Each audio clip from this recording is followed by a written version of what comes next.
Kadi yafanga abantu bonna bwe bafa.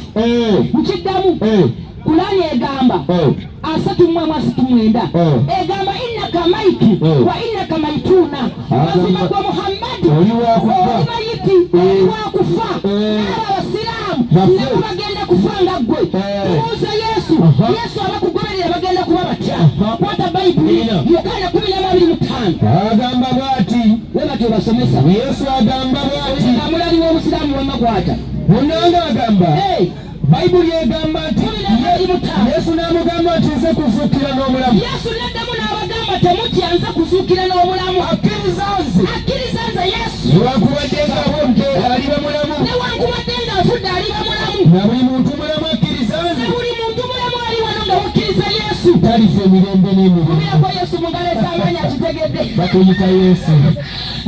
Taata Yesu akuwona wa Katonda agambe yeebale oyo n'alokoka muganda wange na buli akkiriza Yesu talifa emirembe n'emirembe. kati weebale nnyo tumuuza Muhammadi abakugoberera batambula batya 2:17 Kulani kwata ne Bayibuli alina Bayibuli mwanyinaze bikkula Yohana 8:12 bano bagoberera Muhammadi bano bagoberera Yesu abaani asaana okugobererwa ani asaana okugoberera yanguwa 2:17 esabo ayogera ng'agamba bw'ati ekifaananyi kyabo abasiraamu bafaanana ng'oyo eyakuma omuliro ogwamala okubumulisiza eryo ebiri emabbali we ne guzikira.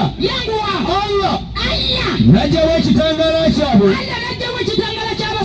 n'abaleka mu kizikiza nga tebalaba. kubirako Yesu mu ngalo ez'amaanyi kati bano bali mu bizikiza tebalaba. tubuuza Yesu abagoberera babeera mu bizikiza 8:12 Yokaana Bayibuli n'atutegeeza ng'agamba nti awo Yesu n'ayogera nabo nate n'abagamba nti nze musana gw'ensi. Yesu gwe musana gw'ensi angoberera linda kuba ali wano ng'agoberera Yesu wali kaboto mugolo nzeemu ku bo agoberera Yesu tataamulirenga mu kizikiza Yesu akuwa omukisa naye anaabanga n'omusana ogw'obulamu agenda kuba n'omusana ogw'obulamu kubirako Yesu bayita Yesu mwanyinaze omulamu enkya wano omulamu ogugenda okubaawo ku basiraamu n'abakristaayo ani ayina ebisuubizo by'obulamu obutaggwaawo ogwo ngulanze muganda wange nze nsembyayo na Bayibuli ebadde muki mu Bayibuli kakati kansomyeyo ne Bayibuli omulamu gwa Bayibuli n'omulamu gwa Kulani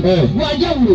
Ekisookera ddala abasiraamu buli lunaku bagamba ihdina siraatal mustaqiima mukube golokofu buli lunaku kumakya mutuntu olweggulo akawungeezi n'ekiro naye tubuuza abakristaayo wamma abakristaayo namwe buli lunaku musaba baluŋŋamya mu kkubo kwata Bayibuli Yokaana 14:6 Yesu n'amugamba nti nze kkubo. Yesu n'addamu n'abagamba nti nze Yesu nze ki nze kkubo Yesu lyeki yekkubo n'amazima n'obulamu tewali agyeri kitani wabula ng'ayita mungi ogenda ayita mwangi. Yesu mungalo ez'amaanyi akitegedde. Haleluya. So nsaba Museekasoko nzizeeko omuzindaalo dakiika 2 nsaba abaana ba Katonda Mukama nga bwali omulamu mu linnya lya Yesu Kristo omwana wa Katonda omulamu mutuwagire ngenda mukuba ebiwandiiko paka kojja wanakkiriza nti n'omuto akubira ennyama omukulu n'azina alina okujja mu kyaki ate oyo wansawo abeere muwanika tasaana kubeera musajja wa bbembe alegerawo okubeera wali ku ttanka laba nno oli ayagala okuwasa omulyambizi wama mwana wa Katonda nsaba omukristaayo atambule nekyonna ate nga bwe zirinze bano nabasaba nembagamba tisiti ngenda sasula eddakiika zaabwedawa tivi eyo bemwesibirayo ne mutandika olimbalimba ensembe abeerako n'olowooza mu manyi. wama mwana wa Katonda tambula nekyonna